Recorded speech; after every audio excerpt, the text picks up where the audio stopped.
ये है माइक जो हम सब बाकी लोगों की तरह डेली सोशल मीडिया यूज़ करता है। सॉफ्ट ड्रिंक्स पीते हुए और बर्गर्स खाते हुए अपने फेवरेट टीवी शोज़ को घंटों घंटों बिंज करता है। वीकेंड्स पे अपने दोस्तों के साथ पार्टी में ड्रिंकिंग और स्मोकिंग भी करता है। पर साथ ही माइक बहुत बड़े बड़े सपने भी देखता है।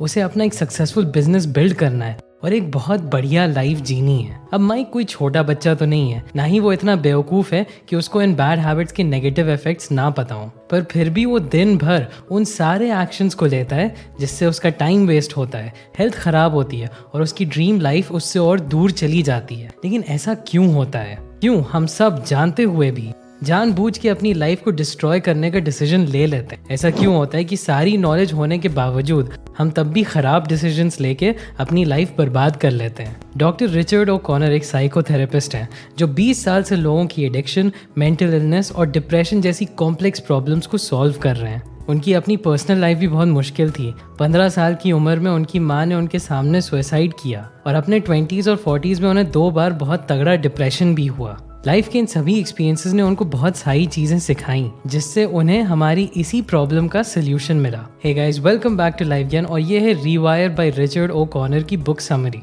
इस वीडियो में आप सीखेंगे कि हम सेल्फ डिस्ट्रक्टिव बिहेवियर क्यों करते हैं, हमारी बैड हैबिट्स के पीछे रीज़न क्या है और इसका परमानेंट सोल्यूशन क्या है। सबसे पहले आपको समझना होगा first problem, or to self. सबसे पहले आपको हमारी 2 सेल्व्स की प्रॉब्लम समझनी होगी। इमेजिन करो आपकी कॉन्शियसनेस एक गाड़ी है जहाँ पे 2 लोग बैठे हैं। एक है आपका कॉन्शियस सेल्फ जो लॉजिकल, स्मार्ट और रैशनली सोचता है, और वहीं दूसरा है आपका ऑटोमेटिक सेल्फ जो बिल्कुल भी रैशनली नहीं सोचता है, ना ही स्मार्ट है ना ही लॉजिकल है, जो बहुत ज़्यादा इमोशंस के ऊपर बेस्ड है। वो बिना कुछ सोचे समझे बस अपने मन की करना चाहता है। अब यूजुअली हमें लगता है कि हमारा कॉन्शियस सेल्फ ही इंचार्ज है, वही है जो कार को ड्राइव कर रहा है, और ऑटोमेटिक सेल्फ तो बस पैसेंजर सीट पे बैठा हुआ है। लेकिन ज़्यादातर लोगों के लिए रियलिटी एक्चुअली उल्टी है। साइकोलॉजिस्ट ने काफ़ी स्टडीज़ में ये डिस्कवर किया है कि एक्चुअली में हमारा ऑटोमेटिक सेल्फ इंचार्ज होता है, वही है जो इस कार को ड्राइव कर रहा है। हमारा कॉन्शियस सेल्फ तो बस पीछे बैठ के रास्ते को नोट करता है कि हम कहाँ जा रहे हैं और क्या कर रहे हैं। वो देखता रहता है कि कौन सा रास्ता सही है और कौन सा गलत है, लेकिन वो ड्राइवर सीट में नहीं है। फॉर एग्जाम्पल, आपका ऑटोमेटिक सेल्फ मार्केट में जाके माइंडलेसली शॉपिंग करता है, उसका जो मन करता है वो शॉपिंग बैग में डाल लेता है। वही है आपका कॉन्शियस सेल्फ जो बस नोटिस कर रहा होता है, हिसाब कर रहा होता है, थोड़ा बहुत इंटरफियर करने की कोशिश करता है, थोड़ा बार्गेन करता है, लेकिन इंचार्ज आपका ऑटोमेटिक सेल्फ ही रहता है। और यही सबसे इम्पोर्टेंट सवाल है जिसका जवाब हम सब लोग जानना चाहते हैं कि हम लोग क्यों नहीं उस काम को कर पाते हैं जो हमें पता है कि हमें करना चाहिए, जो हमारे लिए सच में अच्छा है। मेन रीज़न ये है कि हम वो काम नहीं कर पाते क्योंकि हमारा ऑटोमेटिक सेल्फ इंचार्ज है। अगर ऑटोमेटिक सेल्फ का मन नहीं करेगा तो आपका काम नहीं होगा। अब इस सिंपल सी बात को साइंटिफिक, स्पिरिचुअल, लॉजिकल तरीके से घुमा फिरा के हम जैसे भी समझ लें, मतलब सिर्फ एक ही है। अल्टीमेटली आप डिसीजंस अपने इमोशन से ही लेते हैं। हम इंसान लॉजिकल से ज़्यादा इमोशनल होते हैं। सेल्फ कंट्रोल एक इमोशनल प्रॉब्लम है और इसी तरीके से लेजीनेस और प्रोक्रास्टिनेशन भी इमोशनल प्रॉब्लम्स हैं। और इमोशनल प्रॉब्लम्स को सॉल्व करने के लिए हमें इमोशनल सोल्यूशंस ढूंढने होंगे। तो यही है दूसरा बड़ा आइडिया कि अगर आपको अपने ऑटोमेटिक सेल्फ का बिहेवियर चेंज करना है तो आपको अपने आप को एक इमोशनल रीज़न देना होगा चेंज करने के लिए। 2012 का IPL का सीज़न विराट कोहली के लिए बहुत ख़राब गया। उनकी परफॉर्मेंस बहुत अच्छी नहीं थी। वो मैच के बाद जब ड्रेसिंग रूम में आए, उन्होंने एक शावर लिया और ख़ुद को मिरर में देखा तो उन्होंने नोटिस किया कि उनका पेट निकल आया था। उन्होंने कहा कि जब वो फील्ड में जाते थे तो ऑपोजिशन टीम वाले उन्हें वो रिस्पेक्ट नहीं देते थे। जब भी वो बैटिंग करने आते थे तो ऑपोजिशन को लगता था कि ये बस एक एवरेज प्लेयर है, इससे कुछ होगा नहीं, इसे बस खेलने दो, ये हमें कुछ नुकसान नहीं पहुंचाएगा। वो हार्मलेस दिखते थे। ये चीज़ विराट को बहुत परेशान करती थी। वो ऑलरेडी इंडिया के one of the best players बन चुके थे, बट दुनिया का सबसे बेस्ट प्लेयर बनना अभी उनके लिए बाकी था। तो उन्हें अपने आप को चेंज करना था और अपना फिजिक और एथलेटिसिज्म इम्प्रूव करना था। इसके पीछे उन्होंने एक बहुत स्ट्रॉन्ग वाई अटैच किया। वो चाहते थे कि जब वो फील्ड पे उतरें तो सामने वाली टीम की नज़रों में उनके लिए रिस्पेक्ट हो। ऑपोजिशन को ऐसा ना लगे कि वही कोई भी प्लेयर है, बल्कि सामने वाले को लगे कि इस आदमी को आउट करना पड़ेगा वरना हम हार जाएंगे। ये सोचने के बाद उन्होंने अपनी सारी बैड हैबिट्स को क्विट कर दिया और एक हेल्दी लाइफस्टाइल फॉलो करना शुरू कर दिया। इसके रिजल्ट्स ऑब्वियसली उनको फील्ड में भी दिखे।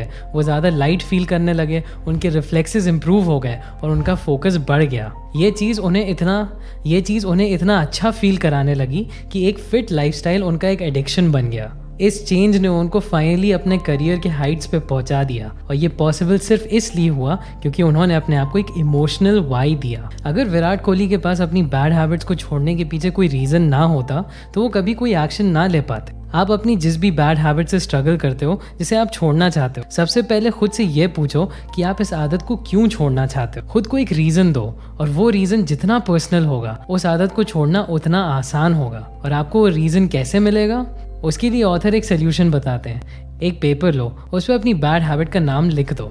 मान लो अगर आपको हर रात सोने से पहले 1-2 घंटे फ़ोन यूज़ करने की बुरी हैबिट है, जहाँ आप कुछ प्रोडक्टिव नहीं करते, बस लेटे लेटे शॉर्ट्स या रील्स देखते रहते हो, तो यहाँ पे अपनी बैड हैबिट का नाम दे दो फ़ोन एडिक्शन। अब उन सभी साइड इफ़ेक्ट्स की एक लिस्ट बनाओ जो ये बैड हैबिट आपकी लाइफ में लाती है। फॉर एग्जाम्पल, देर रात तक फ़ोन चलाने से आपको स्लीप डिसफंक्शन होता है, इससे आपकी हेल्थ ख़राब होती है, आपके आंखों के नीचे डार्क सर्कल्स आते हैं, और इन्हीं सब रीजंस की वजह से आपके एनर्जी लेवल्स कम होते हैं, आप फिजिकली और मेंटली वीक फील करते हो, अगले सुबह आप स्कूल या कॉलेज टाइम से नहीं जा पाते हो, आपके ग्रेड्स ख़राब होते हैं और आपका फोकस कम रहता है। अब अगर ऐसे ही आपकी लाइफ में चलता रहा तो आप ड्रीम लाइफ तो छोड़ो, आप एवरेज लाइफ भी नहीं अचीव कर पाओगे। आप ज़्यादा काम नहीं कर पाओगे, पैसे नहीं कमा पाओगे, हो सकता है लोग आपसे बात करना छोड़ दें, हो सकता है लोग आपको फेलियर समझने लगे, जो आप बिल्कुल नहीं चाहते। इतना लिखने के बाद अपने फ़ोन एडिक्शन की हेडिंग को काट के लिखो, I am not a failure. अपने आप को एक स्ट्रॉन्ग रीज़न देने से आप सिर्फ मोटिवेटेड ही फील नहीं करोगे, बल्कि आपके अंदर से अपनी लाइफ का कंट्रोल वापस लाने के लिए एक बर्निंग डिज़ायर पैदा हो जाएगा। यह आपकी बैड हैबिट को जड़ से ख़त्म करने के लिए एक बहुत पावरफुल इंस्पिरेशन बन जाएगा। लेकिन ये करने के बाद भी एक ऐसी चीज़ है जो आपकी जर्नी को बहुत मुश्किल बना सकती है, और वो है the problem of instant gratification. हम इंसान कोई भी ग्रेटिफिकेशन को डिले करने के लिए इवॉल्व नहीं हुए हैं, बल्कि हम लोग उन चीज़ों को प्रायोरिटी देते हैं जिससे हमें इंस्टेंट पॉजिटिव फीलिंग्स मिले। हमारे एंसेस्टर्स हर दिन अलग अलग तरह के थ्रेट्स फेस करते थे, अपने लिए खाना ढूंढते थे और सोने के लिए एक शेल्टर बनाते थे। तो उनकी प्रायोरिटी थी कि बस आज जिंदा रहना है, कल क्या होगा वो कल देखेंगे। तो नेचर में अगर उनको कहीं शुगर मिलता था, जो यूजुअली फ्रूट होता था, तो वो ये नहीं सोचते थे कि मैं खा के मोटा हो जाऊंगा, बल्कि वो उसी टाइम उसको खा लेते थे, क्योंकि शुगर उस ज़माने में रेयर होता था। उस टाइम इंस्टेंट ग्रेटिफिकेशन हमारी हेल्प करता था। लेकिन आजकल शुगर इतना कॉमन हो गया है और हर चीज़ में इतनी ज़्यादा क्वांटिटीज़ में पाया जाता है कि वही इंस्टेंट ग्रेटिफिकेशन जो पहले हमें ज़िंदा रखता था, वो आज हमें मार सकता है। तो हमारी मॉडर्न लाइफ का स्ट्रगल ये नहीं है कि हमें शेल्टर ढूंढना या खाना ढूंढना है, बल्कि हमारा स्ट्रगल ये है कितना हम इंस्टेंट ग्रेटिफिकेशन को अवॉइड कर सकते हैं और अपने फ्यूचर के लिए सही एक्शंस ले सकते हैं। लेकिन अगर आप इंस्टेंट ग्रेटिफिकेशन से फाइट करने की कोशिश करोगे तो इसका मतलब है कि आप हज़ारों सालों की एवोल्यूशनरी प्रोग्रामिंग से फाइट कर रहे हो, जो करना एक्चुअली बहुत मुश्किल है। ऑथर हमें एक बेटर सोल्यूशन बताते हैं, और वो है रीवायर योर ब्रेन। एक बार ऑथर एक 16 साल के लड़के से मिले जिसको स्मोकिंग का एडिक्शन था। इनफैक्ट उसकी माँ को भी पता था कि वो स्मोकिंग करता है। उसने 2 बार जानबूझ के अपने सिगरेट के पैकेट अपनी माँ के सामने गिरा दिए, पर उन्होंने देख के भी कुछ कहा नहीं। उसकी माँ ने वो फैक्ट इग्नोर कर दिया। जब ऑथर ने उससे पूछा कि उसने ऐसा क्यों किया, तो वो ज़ोर ज़ोर से रोने लगा और उसने ऑथर से कहा, I just wanted a caring mother. वो चाहता था कि उसकी माँ उसे देखें, उसे डांटें, सिगरेट्स पीने से रोकें, पर उसकी माँ को कोई फ़र्क नहीं पड़ता था, जिससे वो और ज़्यादा अटेंशन पाने के लिए स्मोकिंग एडिक्ट बनता चला गया। हमारी जितनी भी बैड हैबिट्स होती, अच्छी या बुरी, वो सभी हमारे किसी ना किसी डिज़ायर को फुलफ़िल करती हैं। हमारी बैड हैबिट्स कहीं ना कहीं हमारे इमोशंस को कुछ ना कुछ फ़ायदा देते हैं। अगर हमें कोई फ़ायदा ना होता तो हम अपनी बैड हैबिट्स नहीं करते। स्मोकिंग और ड्रिंकिंग से आपको अनेक बीमारियां तो हो सकती हैं, लेकिन आपको अभी थोड़ा डोपामिन मिलेगा और आपको अच्छा फील भी होगा। वीडियो गेम्स और टीवी आपकी लाइफ का बहुत सारा टाइम छीन सकते हैं, लेकिन अभी आप डिस्ट्रैक्ट होंगे और आपको अपने इमोशंस के बारे में सोचना नहीं पड़ेगा। आप रिलैक्स फील करोगे। सोशल मीडिया पे दूसरे अट्रैक्टिव लोगों को और उनकी अट्रैक्टिव लाइफस्टाइल को देख के आपको डिप्रेशन ज़रूर होगा, लेकिन एटलीस्ट आप प्रेजेंट मोमेंट पे बोर नहीं होंगे। जब आप इस बात को समझ जाओ कि ये सारी सेल्फ डिस्ट्रक्टिव हैबिट्स और कुछ नहीं है, बस कोपिंग मैकेनिज्म्स हैं जो आपके किसी ना किसी अंडरलाइंग डिज़ायर को फुलफिल करती हैं, तो आपके लिए सोल्यूशन भी बहुत क्लियर हो जाएगा। आपको सिर्फ इन डिज़ायर्स को फुलफिल करना है किसी और तरीके से जो और हेल्दी हो आपके लिए, और आपका ब्रेन ऑटोमेटिकली रीवायर होना शुरू हो जाएगा। अगर कोई स्मोकिंग करता है स्ट्रेस दूर करने के लिए, तो वहीं वो मेडिटेशन कर सकता है एक्चुअली में स्ट्रेस कम करने के लिए। अगर कोई टीवी या वीडियो गेम से अपना बोर्डम ख़त्म कर सकता है, तो वहीं वो कुछ नया सीख के, कोई बुक पढ़ के या स्पोर्ट्स खेल के एंटरटेनमेंट ला सकता है अपनी लाइफ में। जहाँ कोई सेल्फ अप्रूवल के लिए सोशल मीडिया पे सेल्फीज पोस्ट करता है, वहीं वो रियल लाइफ में सोशलाइज करके नए फ्रेंड्स बना के और इंसानों से सच में कनेक्ट कर सकता है। आप बेसिकली अपनी अंडरलाइंग इमोशनल प्रॉब्लम को एक नया सोल्यूशन देते हो। इसे इफ देन स्ट्रैटेजी बोला जाता है। इसे साइकोलॉजिस्ट पीटर गॉलविट्जर ने डेवलप किया था। उनकी रिसर्च से ये साबित हुआ कि आप ये इफ देन स्ट्रैटेजी यूज करके किसी भी बैड हैबिट को छोड़ने के अपने चांसेस 2 गुना बढ़ा सकते। आपकी प्रॉब्लम सेम रहेंगी लेकिन सोल्यूशंस अलग होंगे। फॉर एग्जाम्पल, मुझे एक टाइम पे कॉफ़ी का बहुत एडिक्शन था, जब मैं दिन में 3-4 कॉफ़ीज़ एटलीस्ट पीता था। ये मेरी स्लीप को बहुत डिस्टर्ब कर रहा था और मुझे इसको छोड़ना था।